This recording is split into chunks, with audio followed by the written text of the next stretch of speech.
Press and Harvard itself, and thank you, Juliette, for moderating. When I read Juliette's bio before this event, I just thought that Maajid and I should be asking her questions. So if you go back and read her bio if you ignored the preamble, because it's very impressive.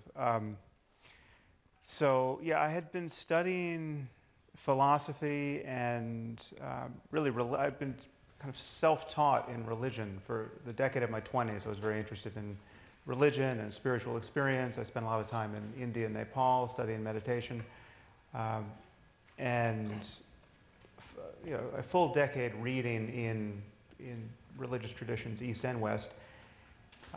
Decided to go back to school to do a PhD in what ultimately became neuroscience. I thought I would do a PhD in philosophy, but then I kind of got sick of hearing the philosophers wait around for the results from neuroscience labs when the conversation turned to the topic of consciousness and the nature of the mind, which is really the center of my interest. So I was in the middle of doing a PhD in neuroscience, actually studying belief at the level of the brain, using fMRI, functional magnetic resonance imaging, to study human beings believing or disbelieving various propositions. And then people started flying planes into our buildings on the basis of really explicitly held religious beliefs. So my career as a writer, really the first few books, is what 9/11 did to my intellectual life. Essentially, it kind of preempted my research in neuroscience. And I was AWOL for a couple of years. I wrote The End of Faith. I wrote Letter to a Christian Nation, which was my pushback against the Christian pushback to The End of Faith. But many people have noticed over the last, since I've been criticizing religion, that I've had a special focus on Islam. And one thing that has been somewhat unique about my atheism, though I never identified myself as an atheist when I wrote The End of Faith, was that I believe religion is a word like sports. It's just a suitcase term that names a very diverse range of behaviors and commitments. And just as you can't talk about Thai boxing and badminton in the same vein and say anything really useful, I don't think talking about religion in general or opposing religion in general makes a lot of sense. I think we have to talk about the specific consequences of specific beliefs, and I don't think I'm alone in worrying that there are specific beliefs within the tradition of Islam that are uniquely powerful and mobilizing and divisive at this moment. And we're not up here to talk about the Methodists or the Mormons or the Jains or the Quakers, and you can extend that list rather far, and there are reasons for that, and they're not just born of the misadventures of the U.S. in Muslim lands. There are theological reasons, there are historical reasons, and so I've been riding this hobby horse for a while, and then met Maajid in a really inopportune context that we describe in the book at the beginning. It was actually at a debate that he did against my friend Ayaan Hirsi Ali, who's here. We had a meeting that was really brief and unpleasant and did not seem the basis for any further collaboration, but can I just say I met my wife through Ayaan's event as well, so that was a lot more pleasant than meeting Sam on that day. Yeah, I'm glad something worked out that night. Unfortunately, she isn't here, but... So, in any case, it really did not. I was surprised. I kind of engineered this conversation with Maajid that I thought was initially going to be just a blog post. I got on the phone with him, and we just rolled tape and just watched what happened. And we started having such a productive dialogue that I thought we really should write a short book. And it's been a pleasure to collaborate with him. And the liberal or regressive liberal pushback against our effort that no doubt we'll talk about has really been amazingly cynical and ugly. And there are people, I don't know if we should name these people or not, I'll let Maajid decide, but one person on Twitter who has some platform called Maajid my lapdog. He talked about what an obscenity it is that a white non-Muslim like me would think that he could write a book about how to reform Islam, and then when someone pointed out that I had a co-author on this book, Maajid, he called Maajid my lapdog. Well, if you read the book, you'll see that if anything, my views and my way of speaking about this problem have been more modified than Maajid's by our collaboration. So it's a very interesting context in which we're having this conversation. So based on the substance of the book, let's just begin with whether, what is Islam? Because you raise a particular question at the beginning of the book. Is it a religion of war or peace? And there's one narrative, which is it's been hijacked by radicals and extremists who are purporting to be of a certain faith and acting in ways that we all see on the front pages of the newspaper. But there's another way of thinking about it, which is that what we're seeing or what people are saying is at the core of the religion. So I'll ask you bluntly what you ask in the book, which is Islam a religion of war or peace? Well, I'll take the first whack at that. I think we have different instincts, I think, Maajid and I here, and my instincts for many conversations now are to defer to his instincts, because I think I had no interest in winning the debate for atheism against religion in my conversation with Maajid. I was not trying to convince him that there is no God or that it's illegitimate intellectually to think that the Quran is in some sense, a divinely inspired book. That's not my purpose, and though I still hold those views, the real purpose of our collaboration is to figure out some path forward, politically and intellectually and ethically, to arrive at a future where we're not seeing the kind of mayhem and callousness and divisiveness born of religious differences. And so, but Maajid takes the line in the book that it's neither a religion of war nor a religion of peace, it's a religion. And all religions have their toxic and their benign aspects. And it really depends on just what you emphasize. I'm a little more, I think if you just catch Maajid at that moment, if that's all he says, what he's saying is indistinguishable from many apologists who are actually playing hide the ball with the articles of faith here. People like Reza Aslan and people who are well known to just dodge the matter and who think that it is tantamount to bigotry to single out Islam for any special attention at this moment in history. But Maajid doesn't stop there, and that's why I had such a productive conversation with him. He admits that there's a link between specific ideas and specific behaviors. And so I think Islam has some specific ideas that are really problematic, which we discuss in the book, specifically a belief in martyrdom and a belief in jihad as incumbent upon any Muslim, certainly any Muslim male, in defense of the faith. And a certainty of paradise. I mean, this is a little dark jewel of religious demagoguery that I think we have to figure out some way to destroy intellectually. This conversation is, I think, the basis of a way forward in that direction.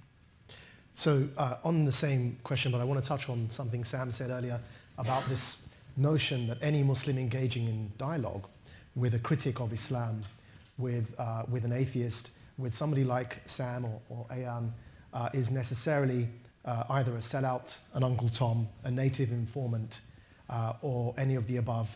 Yesterday, by a non-Muslim, left-wing, white, and particularly silver-spooned critic, I was called an Islamophobe.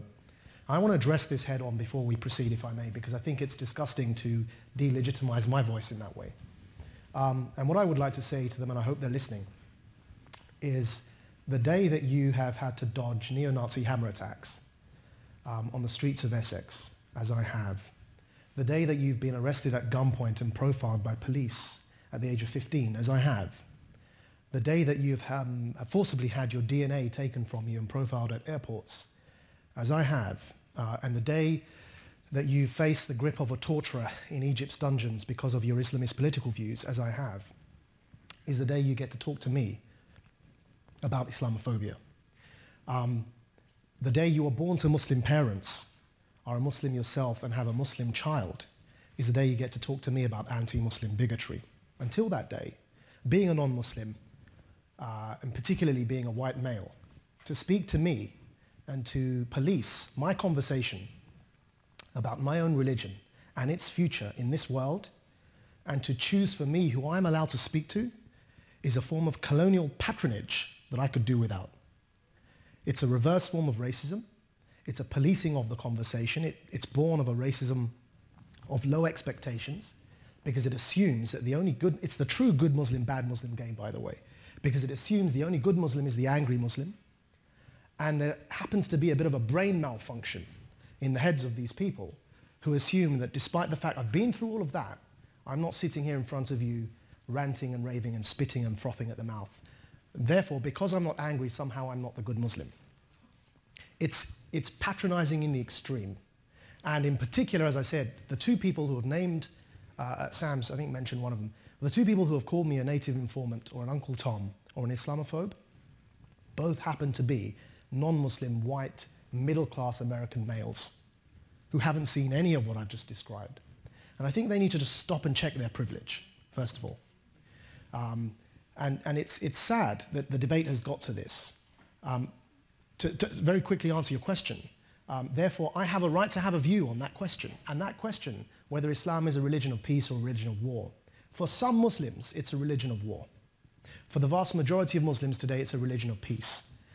Just like for the US, for Americans, for some Americans, the US Constitution supports the right to abortion, and for others it doesn't. The same document, the same text, is the subject of dispute and fierce dispute in this instance.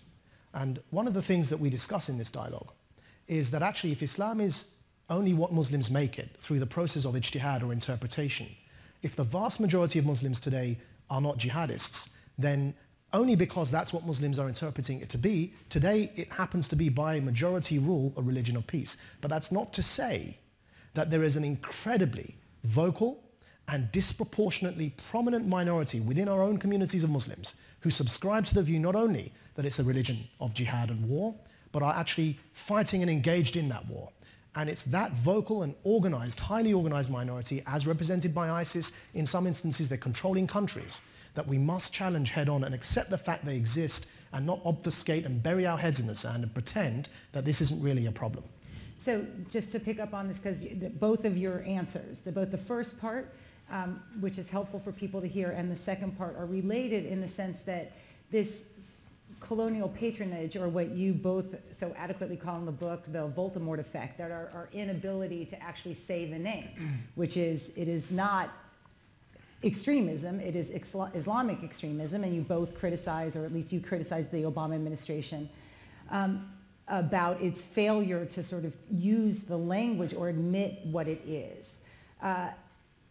But confronting the ideology is challenging because the ideology isn't just, the ideology is big. There's different concentric circles, as you describe, of people who believe in certain parts of the ideology or certain parts of the religion. So how do you get people to actually talk about the ideology and begin to reform it or rethink it or become nonviolent if we're also afraid to even say, this isn't extremism, it's Islamic extremism? Yeah, I mean, I read all the Harry Potter books in prison, and it's where I got that analogy from for the Voldemort effect. And I've told J.K. Rowling this, and actually I'm not sure how pleased she is that we're applying it to Islamist extremism. But effectively what it means for those of you who, and I hope everyone's read the books, those of you who haven't read those books, there's a bad guy in the Harry Potter books called Voldemort, that people, the two things. First of all, they deny he exists, and they're also, while denying that he exists, because he's meant to be dead, but he actually isn't really dead, the second thing is they're too scared to name him. So instead what they say is, he who must not be named is dead. Now, I took that and said, look, that Voldemort effect, being too scared, too petrified to name the problem when actually it's staring at you in the face, is what's happened with Islamist extremism. And the problem is we have been unable to name the problem, led by President Obama himself all the way down. Whereas actually recently, Prime Minister Cameron, not least because we've been working through Quilliam very hard to advise him on this, but among many others, has named the Islamist ideology just last month in his speech and his intervention on this debate. I'm hoping the next president of the US does the same. What's the problem with not being able to name the problem? There are two problems here. External to Muslims and within Muslim communities. If we can't name Islamist extremism and we just say the ideology of extremism, the problem is that outside of Muslim communities, many non-Muslims will assume you're talking about Islam, the religion itself, and all Muslims. That's the first problem, because by not naming it, you're blurring those lines and you're increasing the obfuscation. And trust me, there are a whole bunch of nut jobs out there who would take delight, who would take pleasure in stigmatizing every single Muslim, which Sam doesn't do, nor does Ayan. They don't do that. I've personally spoken to both of them about this, and in many instances watched their speeches. But there are plenty of people out there that would like to do this. So that's danger number one. By not naming it and isolating it from the religion, you're blurring those lines and making it easier for people to blame every single Muslim. The danger within Muslim communities is that by not naming the problem, we are disempowering the voices of those reforming Muslims who are attempting and struggling, who are vulnerable within their own communities and who are struggling to bring about that reform dialogue within Muslim communities. We are disempowering their voices. We are not allowing them to make the case within the religion of Islam to say the problem isn't Islam, fair enough, but there is something we have to address. And that something is this Islamist ideology that has hijacked our voice. But actually by depriving them of that language, what are they left to say? How are they meant to have that debate? And instead what happens is every gay Muslim, every feminist Muslim, every liberal Muslim, every dissenting voice is silenced, is shut down, is stigmatized, and those who shout the loudest are the ones dominating the discourse. And then we complain when mainstream society says, where are the moderates? We're not even giving them a lexicon to have this conversation. Sam, did you want to pick up on that? Yeah, well, I think we should be candid about how depressing the state of the conversation is around this conversation. Because, for instance, I think at one point you said to me that you either expected or in fact were receiving more criticism from with regard to talking to me than talking to Islamists or even Absolutely, jihadists. yeah. So he could go and talk to a failed suicide bomber, right? And everyone's happy. And that's completely legitimate use of his time, and of course we need to have conversations.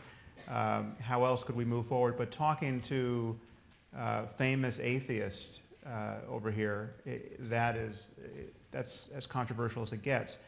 And that is of a piece with this liberal or pseudo-liberal criticism that both of us are getting on this topic, where people can't seem to see that, for one, that we're talking about ideas and their consequences.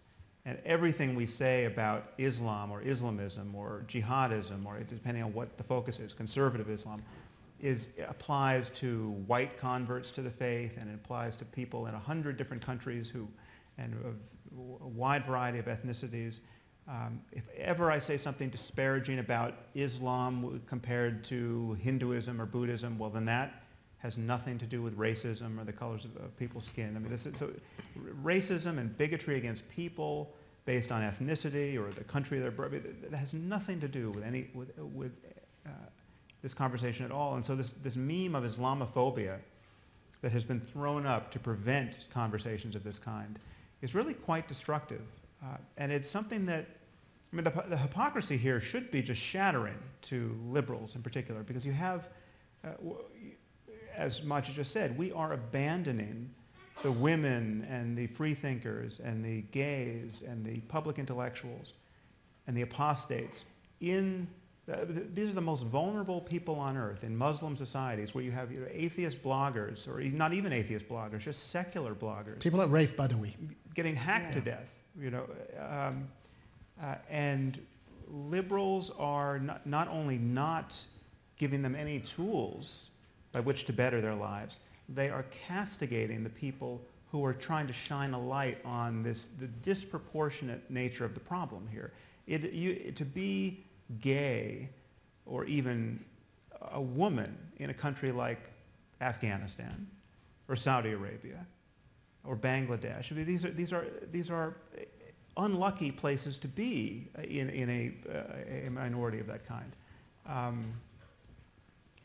And so it's as we argue at some length in the book, liberalism has really failed us here. And it's not, and you can criticize Christianity all you want, and liberals will never bat an eye. You can criticize Mormonism all you want, but the moment you try to shine a light on the problem of, I think, appropriately described as Islamism for this conversation, just the full armamentarium of political correctness and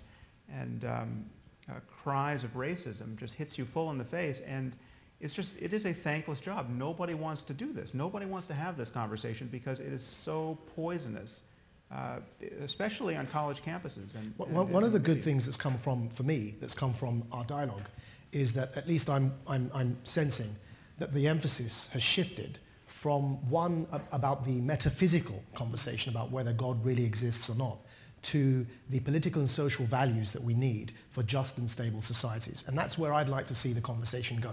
Because I think the metaphysical conversation about whether God exists or not is less interesting to me. What's more interesting is that you can have the Church of England in the United Kingdom, but they won't be chopping people's heads off, and they won't be lashing people like Raif Badawi just for writing a blog in Saudi Arabia. And so if we can get to that stage, then we can have these conversations without fear of attack and and lynch mobs coming to the door. So I'd like that emphasis, and I think this book leads to that. I don't know if you agree, Sam, but I think that what comes from this dialogue is that the emphasis is very clear and loud, is on reasserting liberalism and civil liberties and human rights that cut both ways, not just in favor of minority communities, but also in certain instances, minority communities have responsibilities to others, to mainstream society, to reciprocate those civil liberties in their interactions. And I think that's the focus that I'd like to continue through these dialogues with others, to make it sort of a real focus on liberalism and values and ideas rather than whether God exists or not.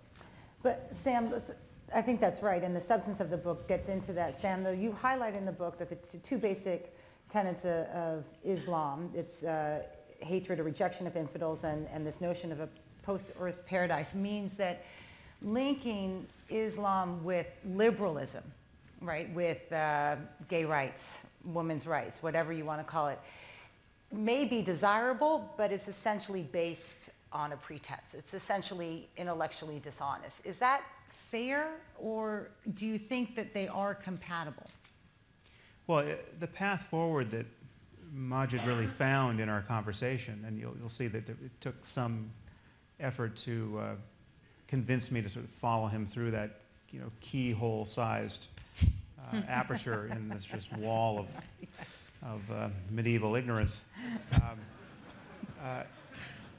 is that basically that by the lights of Islam, there is no true Islam. There's no pope. There's no place to stand within Islam to say that your view of the faith is the truly canonical one.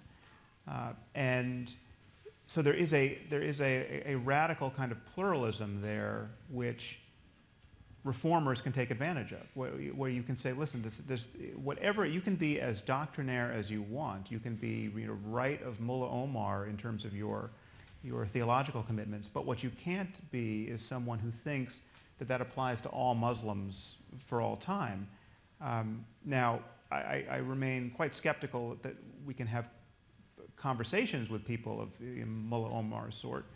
We're not going to have a dialogue with al-Baghdadi or the rest of ISIS, but as a general matter, from Maajid's side, that the way forward is to recognize that this pluralism demands a commitment to secularism. It demands, because there is no one version of Islam, you can't, you have to keep your version in this zero-sum contest with all these other versions out of public policy and out of politics. And then that commitment to secularism can hopefully open a space for genuine liberalism and a genuine commitment to all these other values that we want, which aren't best expressed in any religion, frankly. They're the result of a modern conversation about ethics and politics and human rights. Yeah, I think you've just done a wonderful job summarizing my stance there, so I won't repeat it. But I think it's important, if you read the dialogue, you'll see that there are some surprising positions that traditional Islamic theologians have taken, which have been very literalist stances, but have led to very liberal outcomes. I'll just mention one, and I think it's important at this stage for me to say, look, I'm not a religious leader. I'm not even devout. I want to make that very clear. Some of you will see me, and you'll see me doing things that aren't typically devout. You know, I won't elaborate. But that's because I don't claim to be devout or religious. I am a Muslim who is not devout. Secondly, I don't speak on behalf of all Muslims. I'm not a leader for Muslims. I'm not a religious leader. I'm not a community representative. In fact, I find the whole concept of community representatives troubling and problematic. In particular, they tend to be aging men, graying men who are especially socially conservative, who deign to speak on behalf of everyone. So I don't subscribe to that model in the first place. So I don't want anyone to think what I say means all Muslims must think this. But that's part of the beauty, you see. That's exactly what I'm advocating, to open that debate up to pluralism. We have within Islamic history and theology a concept, because there's no clergy, as Sam mentioned, that if anybody subscribes to a religious injunction and they are correct, they get 2 rewards. فَلَهُ أَجْرًا. And if they are incorrect, فَمَنْ أَخْطَأَ فَلَهُ أَجْرٌ. They still rewarded 1. Because that process of legal interpretation from the scripture is not wrong if you're legally qualified to do it. And the rest of the people, known as the awam, the followers, the muqallideen, those who follow a theologian, aren't judged for whichever option they choose. So there's one example I'll give you from the dialogue that I mentioned in discussion with Sam. And that is that from the earliest exegesis of the Quran, from the earliest tafsir, the Hanafi school of law, comes a man known as Abu Bakr al-Jassas, who was the first mufassir, or the first exegete of the Quran, to elaborate and explain upon its meanings. And he took a very literalist view of the word khamr in Arabic, which is commonly translated today to mean alcohol. He took a very literalist approach to that word, and he didn't budge from its linguistic meaning, which was, and everyone concedes this point, by the way, that originally khamr only meant grape wine, the wine from grapes. It doesn't mean whiskey, it doesn't mean gin, it doesn't mean beer, it only means the wine from grapes. And the early Hanafis, which was the first school of jurisprudence, I must emphasize, the closest in the times of the Prophet Muhammad, peace be upon him, say that therefore every other form of alcohol is legal apart from grape wine. Now that sounds like a particularly outright position today when considering where the state of affairs are for the vast majority of Muslims who don't touch any form of alcohol. But I give this example not to take a position on it, but simply to emphasize something. And that is that form of pluralism that existed in those early years, that has been lost because of the rise of both fundamentalism and Islamism, and I distinguish between the two in the dialogue. The only way forward is for us to recognize that. And of course, relative to medieval periods, it may have been good, but actually there's a lot in the medieval time that we don't want to reclaim. But we have to just recognize that exists, because no one has the right to claim that they have the definitive view on any scripture, on any text. So the logical conclusion from all of this can only be secularism, because there's no pope in Islam. And that's essentially, in a nutshell, what I'm arguing in the dialogue with Sam, and what I hope that Sam has kind of recognized in what I'm saying as well. Maajid, I know we have to go to questions soon. I want to ask you, though, about grievance and what you hear. And I know there's no single spokesperson or whatever, but and violence. Because I think from the perspective of people who are from the United States, who see what's going on in the world, the linkages between wrong linkages between the religion and the grievance that then leads to grievance of US policy, grievance of Iraq, grievance of Afghanistan, whatever it is, to then violence, seems to be a straight line. So what do you say to the person who says, look, people can be, annoyed at the US for all sorts of reasons. Why is it only one religion that actually takes that grievance to violence and therefore requires all sorts of, policies by the United States for good or for bad, which then leads to a new level of grievances, which then leads to more violence? So just for those who aren't familiar with these debates, which in the policy circles, as you're very familiar with, are quite common, the question is whether radicalization is caused by foreign policy grievances, and therefore do we need to change our foreign policy, or is it caused by, say, ideology and something else entirely, and therefore we need to address ideology? What I say is that human beings react to circumstances differently. We're not all the same. We're social animals. We're not like water. We don't all boil at 100 degrees Celsius, and we don't all freeze at 0. And so actually the best way to explain this is it's usually radicalization is due to a combination of factors. There are 4 factors I name in the dialogue with Sam. I talk about grievances having a role in that. If somebody's not angry, they're not going to look for an alternative form of discourse in the first place. So there needs to be an anger there. So there's an element that the grievances play a role. Then there's an identity crisis that comes about. Then there's a charismatic recruiter as a third factor. And the fourth is the role that the ideology plays. But this overly simplistic view that because I'm angry at US foreign policy, it means I'm going to blow something up is a terrible, terrible racism of low expectations of Muslims. It assumes that a brown young Muslim man, because he can't handle his anger, is just going to blow something up. It's a terrible explanation for what's going on. And actually Islamists promote it because they want US foreign policy to change. They tell us that all the time. Bin Laden's speeches were all about changing policy towards the Middle East because he wanted to stop the support for Arab regimes so that he could overthrow them, as happened eventually with the Arab uprising. So it's no surprise Islamists peddle this myth, but it's actually particularly worrying when those on my own political biases, the political center to center left, peddle this myth. Because the problem I have with it is the following. Look, I opposed the invasion of Iraq from a jail cell in Egypt. I've always been opposed to the Bush Jr.-led invasion of Iraq. But what I can't do is say that that's the reason ISIS exists. Of course, there's a contributing factor. We can't say that it's got nothing to do with it. But what I can't say is that that's the reason, that's the cause. Because if you think about it, you follow that logic through, why on earth are ISIS enslaving and raping Yazidi women en masse? What did these poor Yazidis do to anyone, anywhere? Which country did they invade? Or if you go to Afghanistan and look at the Taliban, what is forcing a man to grow a beard at the end of a lash of a whip, or forcing a woman to cover her face and her entire head, or stoning her to death because she's holding hands with the wrong person? What does any of that have to do with any invasion of any country? So there's something a bit more going on here, and it's too simplistic just to put all the blame on foreign policy mistakes. And of course, America, when it intervened in Kosovo to save the lives of Muslims, never got the credit for that. So this is a very simplistic worldview, and it needs to be challenged. Sam, picking up on Maajid's point, for a well-known atheist, why are you engaging in this conversation? I mean, what is it that would be, let's say I know you're not in politics, but that you would want to see change because of this conversation?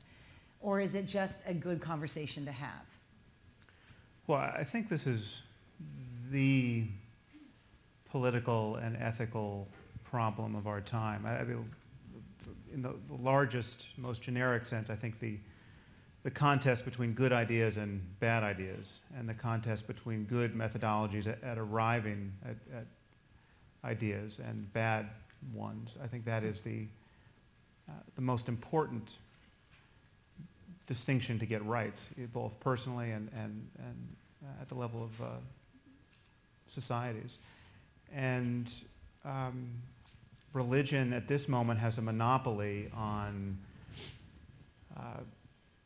being able to promulgate bad ideas without the usual collisions with clear-thinking people in the world. There's a taboo against criticizing bad thinking, illogical thinking, false claims to evidence, false claims to knowledge.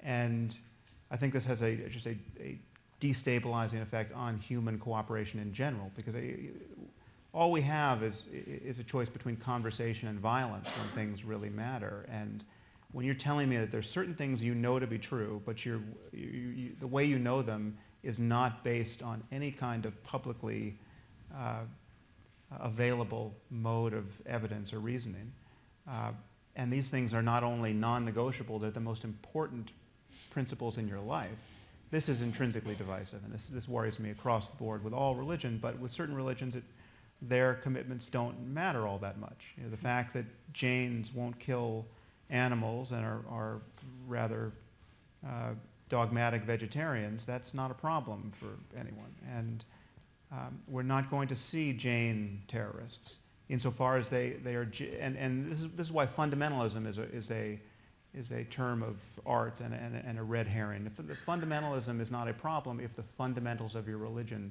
are totally benign. The crazier you get as a Jain, the less anyone has to worry about you. And that is rather obviously not true of Islam as a religion, nor is it true of many other religions. But Islam has a few variables that we've just touched on briefly that are uniquely problematic. And if I could just touch on this notion of grievance that Maajid just discussed, I think we also have to admit that certain grievances really are just born of religion. They really are just theological. And if you push back hard enough on the theology, discredit the theology, that is what you need to do to contain the risk born of these grievances. And so, drawing cartoons about the Prophet Muhammad, right? Now, if I took out a piece of paper now and drew a cartoon, a stick figure, and said, "This is Muhammad," it's not implausible to worry that the rest of my life will just be this deranged attempt not to be killed by some religious maniac who thinks I have crossed a line there. There's only one religion on earth today that is doing that to people, and this is not based on U.S. foreign policy. It's not based on anything other than specific religious ideas. And that what liberals have, where liberals have grown confused on this topic is they think there's some tension between free speech and freedom of religion, whereas there's not. If your free exercise of your religion requires that I follow its precepts, that's not freedom of religion. That is theocracy. Right? And there's nothing I could say on this stage tonight that infringes upon anyone's freedom of religion. There's nothing. People have the political freedom to practice whatever faith they want in this country, and we all, as just sane participants in a civil society, have to recognize that all of these religious ideas have to be on the table to be criticized, mocked, satirized, and that has to be the line between free speech and its erosion. That, for me, is the most crucial line to be very clear about. Yeah, what we say, there's a maxim that we use in the dialogue that no idea is above scrutiny and no people are beneath dignity. Just to touch on the point Sam just made, scrutiny, satire, critique of any idea must necessarily be not only allowed but actively encouraged. That doesn't mean that we pick on individual Muslim people. That's anti-Muslim bigotry. Let's put away the term Islamophobia. It's unhelpful, because the term Islamophobia is used to silence the debate, as it has been done with me by a non-Muslim, interestingly. But actually it's used to shut the debate down, because actually what it does is it confuses the notion of critiquing any religion, in this case Islam as a religion, and picking on individual Muslim people. So for that I use the phrase anti-Muslim bigotry, which is real and it exists, especially in Europe, with the rise of far-right parties across the continent. It's real and it exists and it's a problem. But that's not the same thing as scrutinizing any religion, and in this instance the religion of Islam. So no idea is above scrutiny and no people are beneath dignity. If you want to just imagine the line between those two, it's quite easy to imagine. There's a difference between Sam drawing a stick figure and holding up a stick figure and calling that the Prophet Muhammad. Incidentally, I retweeted a stick figure of Jesus and Mo, Jesus saying hello and Mo saying how you doing. And it was not offensive to me in any way. And I said, Allahu Akbar minhu, which means God is greater than to take offense at this stick figure, right? And I got lots of death threats for it. But the difference between that, which is focusing on the founder of one of the world's greatest religions, my religion, and between that and actually saying all Muslims are inherently disease-ridden, rabies and vermin in the continent of Europe, and we need to cleanse Europe of them. That's a very, very different statement. And sometimes we just, in our anger, irrational anger, we confound and confuse those two. I was on the way preparing for this dialogue today. I was in the gym, working out. And in walks Sam. Actually, it's the first time I'd seen him for a long time, and I'm in the gym, and he surprises me. He appears in front of me. So I look at him, and I think, oh my God, I feel like a bit like Apollo and Rocky here. So Apollo lost, so you can be Apollo. But what happens is I'm in the middle of training, and Sam pulls his headphones out and says, you can tell them that I'm listening to Nusrat Fateh Ali Khan. Now, for those of you who don't know, Nusrat Fateh Ali Khan is a very great and late Pakistani Sufi mystic singer, respected across the world by some of the best musicians, including the Beatles, who had great reverence for his music. And he's a Sufi leader in Pakistan. I happen to have him on my iPhone as well. But the reason I mention that is here's Sam Harris, who's often accused of anti-Muslim bigotry. Let's put aside the fact that who on earth trains to Sufi mystical music in the first place, right? I mean, there's me with techno dance going in my head while I'm trying to lift these weights, and he's listening to very, very calming, soothing Sufi Muslim music while he's training. But putting that aside, you know, here's a man who's often accused of anti-Muslim bigotry, listening to Sufi music. Now, that's because he understands the difference between scrutinizing an idea and having or harboring anti-Muslim bigotry as a person. And if he didn't understand that idea, he would not be listening to one of the greatest Sufi mystics and musicians that Pakistan has ever produced. Instead, he'd be boycotting that man because he's a Muslim. And I think it's important just to emphasize that point and make that distinction. On that note, I'm going to open up the microphones to whomever wants to ask a question with an emphasis on question. Please identify yourself and ask a quick question of one or both of the panelists so that we can continue the dialogue. You can go ahead first, sir. Thank you. And thank you, Maajid and Sam. Thank you both. Thank you. I should do that first. Thank you.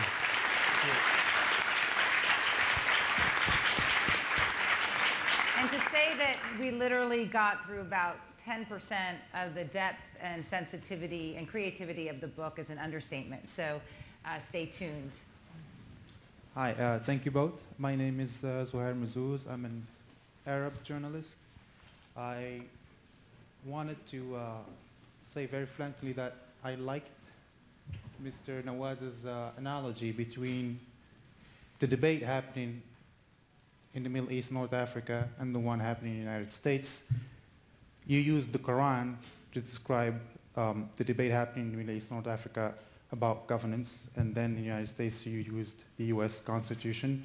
And that to me is very symbolic of how far off these two regions of the world are from each other. These are not two types, in my opinion, these are not two types of government, these are two levels. When we ask whether Islam is a religion of war, of peace, my answer usually is that it does not matter.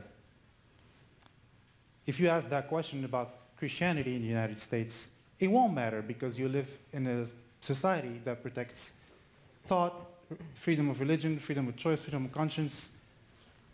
And the dream of us, our dream in the Arab world is to reach that level where we can actually not care whether any religion is a religion of peace or war, because we are in a place that is governed by rule of law, freedom of choice, free speech, all these universal human rights, which is why I have a big problem with the term Muslim world.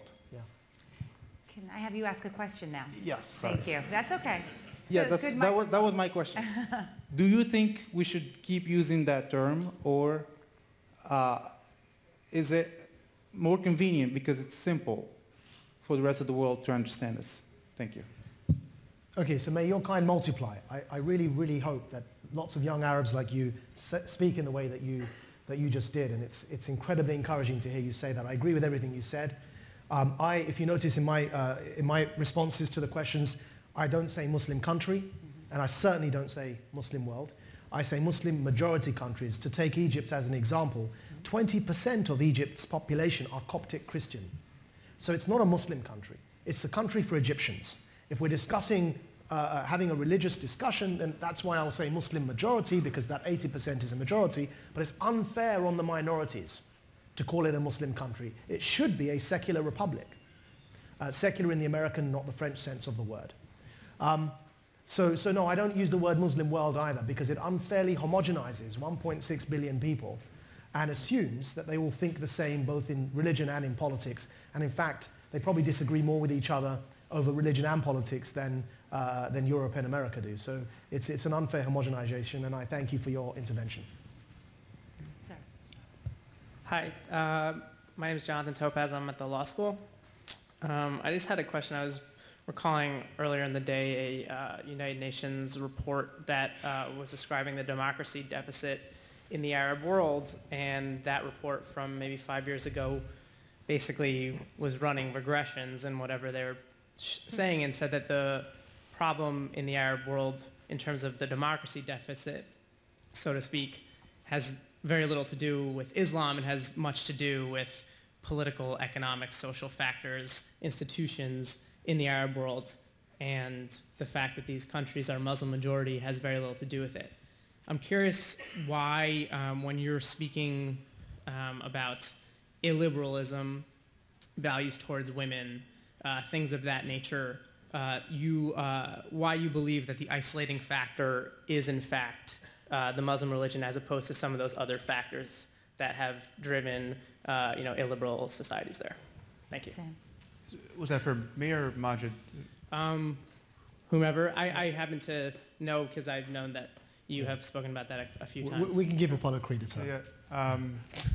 Well, I think again, it comes down to specific ideas and their specific consequences. So there are other variables in play on many of these questions, but when you ask, why,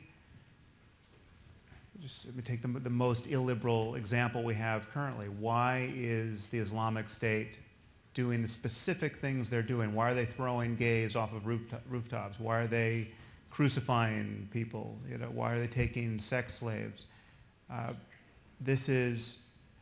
You can draw a straight line from those specific practices. I mean, it's exactly like asking, why do Catholics eat a cracker during the Mass, and say something about the miracle of transubstantiation. I mean, it is doctrine in practice, and I'm not discounting that poverty and lack of opportunity and being beleaguered by neighbors who are stealing your resources, or this deranges people in kind of a generic way, but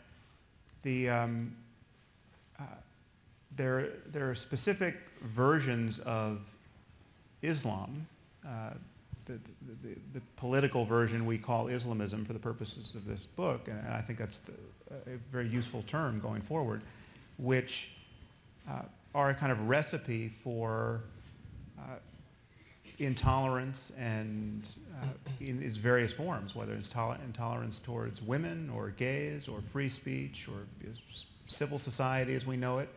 And it is separable from the other conditions on the ground. You can be very wealthy. I mean, so by your analysis, it is an absolute mystery why someone getting his medical degree in the UK, a third-generation British citizen, would go off to join ISIS and think it's the best use of his time to go saw the heads off of journalists and aid workers, right? And just to realize that the sawing the heads off of journalists and aid workers, that's not their My Lai massacre over there. That's not what some specific individuals did in extremis and then had to apologize for to their culture. That is their outreach to the rest of the community. That is their effort to put their best theological foot forward to the rest of the world. And some number of people find that incredibly attractive. And it's not an accident, because you can go back to the texts and cash out those behaviors. And that's the problem we have to be honest about and deal with. And that's, there's a time and place not to spell it out in all of its gory reality. So I'm not a diplomat. I'm not a politician, and I never will be. And there's probably obvious reasons for that. But yeah, it's not purely a matter of politics and economics. Though it includes that as well. Yeah. Yes, yeah. Oh, no, it includes politics and economics absolutely, too. Yeah. Hi. Hi. My name is Samir Shaibi, and I'm a student here at HKS. So I have a question that kind of stems from a couple of comments you made tonight. Have you looked at, either through conversation or within the book, at the premise of self-critique, or reassessment of the religion from within the, I guess, the Muslim community. So that question basically stems from one comment you made has an answer to the very first question that has been asked, whether Islam is a religion of peace or war. You said martyrdom is very much part of Islam, but I feel also that, caveat here because I'm Muslim, the religion can give us the tool of doing that self-critique. In the Quran, there is mentions of martyrdom being a lesser form of jihad, because Islam is very much a religion of self-struggle first, and martyrdom and going to do jihad is kind of a last resort kind of choice. And the other thing is that the other comment that kind of stemmed that question is the thing you said around rights of women, gay rights, etc., etc. I think when it comes to women, I think we should make a difference between what the religion say and what the cultural aspects of certain society push people to do so. And I'm not sure whether you make that kind of difference within the book between what cultural aspects and religious aspects kind of taught those societies. Yeah, a little bit. We don't really go into much detail on that particular point, but I certainly acknowledge those differences, and there's kind of a spectrum of effects. There's what's in the Quran, there's what's in the Hadith of the larger literature that recounts the sayings of the Prophet, and then there's the rest of culture that has been accreted around these texts. And yes, certain things are just excruciatingly clearly spelled out in Scripture, and certain other things are just inferred by association with what's there, and then certain things are just a matter of culture. And I think it matters, however, that Scripture, and this is not just the Quran, this is most Scripture, it matters that these texts are, ethically speaking, not the wisest books we have. And it matters that most human beings think they were dictated by the creator of the universe. You could improve the Quran and you could improve the Bible in 5 minutes to the benefit of everybody. And yet we can't rewrite these pages, so we're stuck with figuring out how to convince billions of people to interpret them in the most benign way. But if every page of the Quran had on the bottom of it a little footnote saying, oh, by the way, don't kill anyone for their beliefs, and homosexuals just fine, don't worry about it. And women are the equals of men, despite what I seem to have said in these other surahs, women are every bit the equals of men, we would live in a better world. Muslims would live in a better world. And it's hard, because the Quran doesn't say anything like that, and because the Quran gives you a very plausible rationale for viewing women as the property of men more than truly their equals, Muslims are left trying to do some very acrobatic theology on that point, and they have to do that acrobatic theology, and Maajid is convinced that they have the tools to do that, and I think you're convinced that they have the tools to do that, but it would be a hell of a lot easier if somebody with 21st century values could just write a really good page in the Quran and slip it in there. So on this point, thank you for your intervention, and if I'd like to say something on this as well. So personally, for historical, we also address whether the Quran should be censored or changed in the dialogue, and we both end up agreeing that for both historical and pragmatic reasons, actually it's an absurd idea. You want to preserve a historical document as it is. You don't want to start editing historical documents and pretending they never existed, because they have value in and of themselves, and that's me speaking just through a secular lens.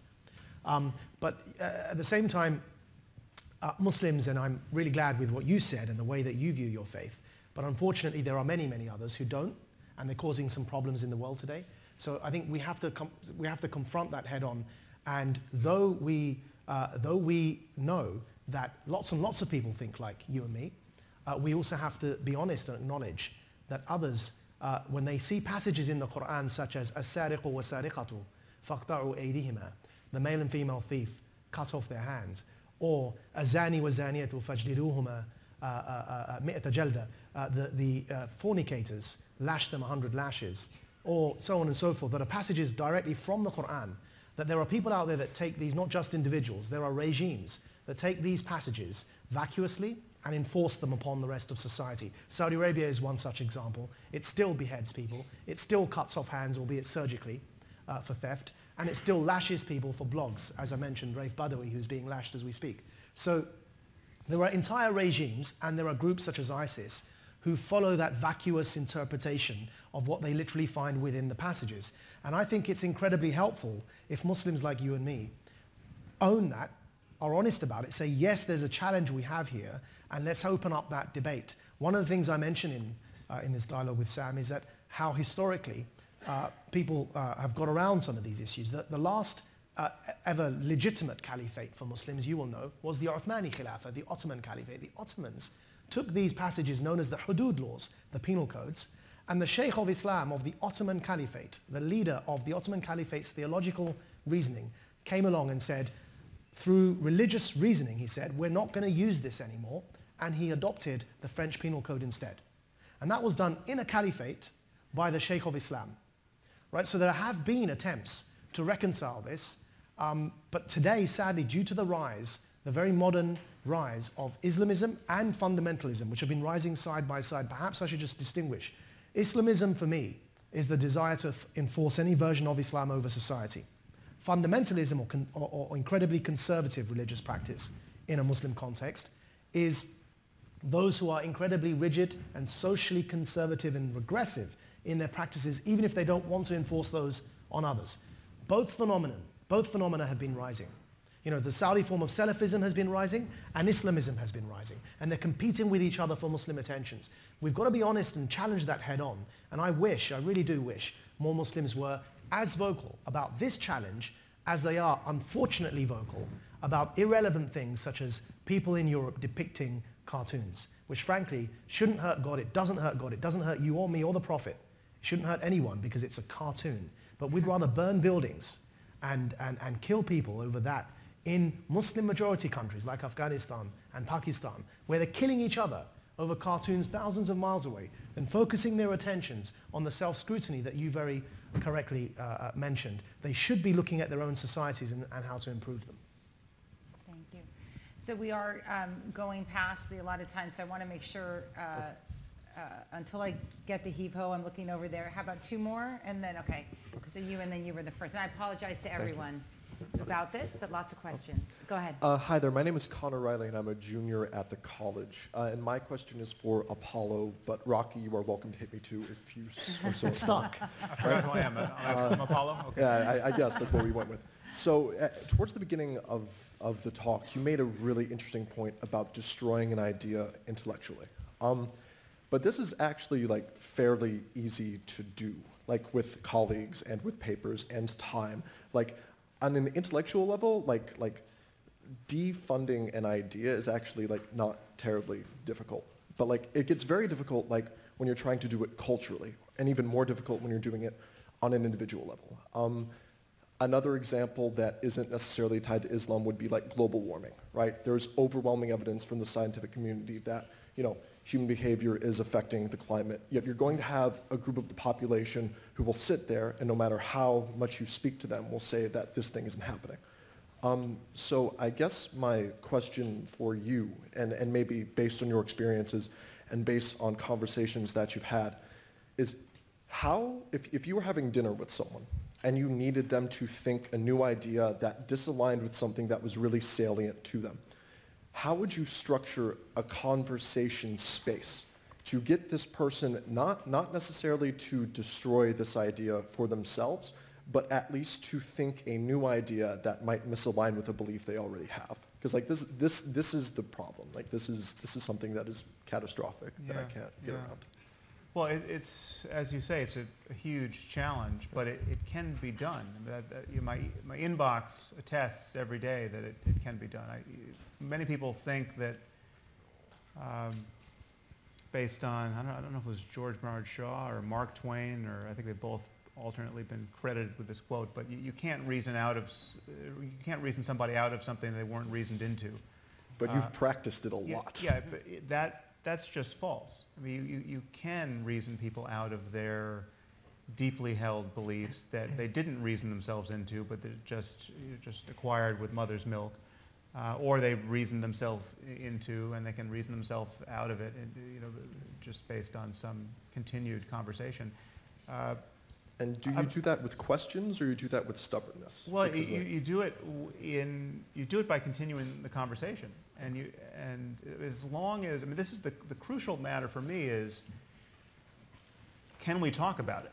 There are certain people who are saying, listen, we can't talk about it. If you say X, Y, and Z, I'm just going to come and kill you, right? That's the really clear line between the 21st century and the 14th century, right? And we have to hold that line. And there are many, many liberals, far too many liberals, on this campus and every other, and in every journal, with prime offenders like The Guardian and The Nation and Salon. I mean, the people who are just giving away our freedoms with both hands, desperate to do it, and will condemn as a bigot anyone who complains. And so we have a battle for civilization right here that has nothing to do with suicide bombers. It has to do with people just totally losing the plot ethically and politically, and intellectually. But yeah, it's just you have to keep putting pressure on bad ideas, because that's the thing about bad ideas. They don't respond well to pressure.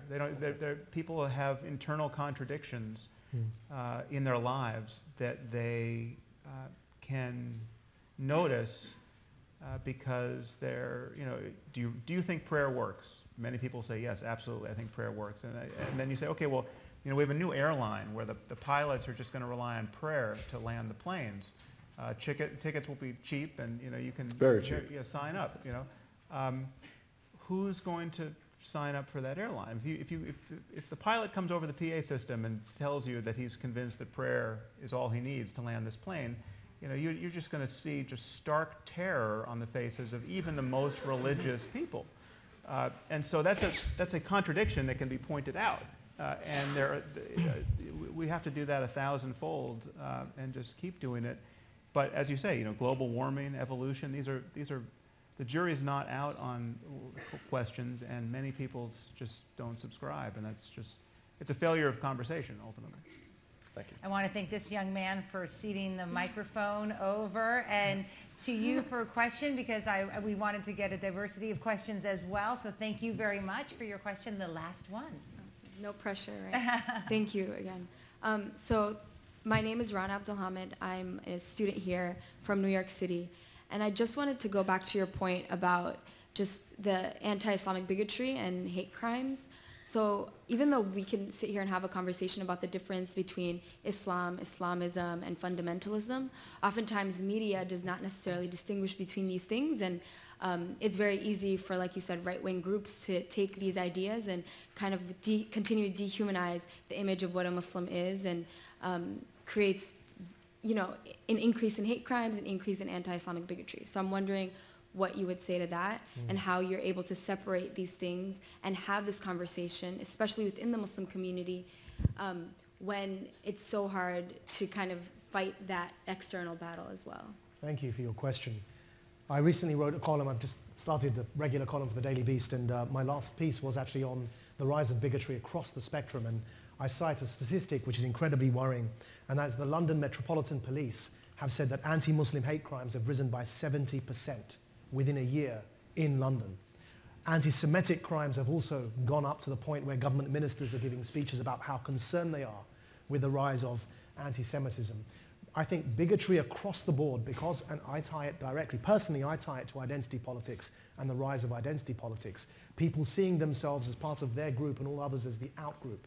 I think that leads to division and bigotry, but that's another conversation. But on your question, it's certainly a huge, huge issue in Europe.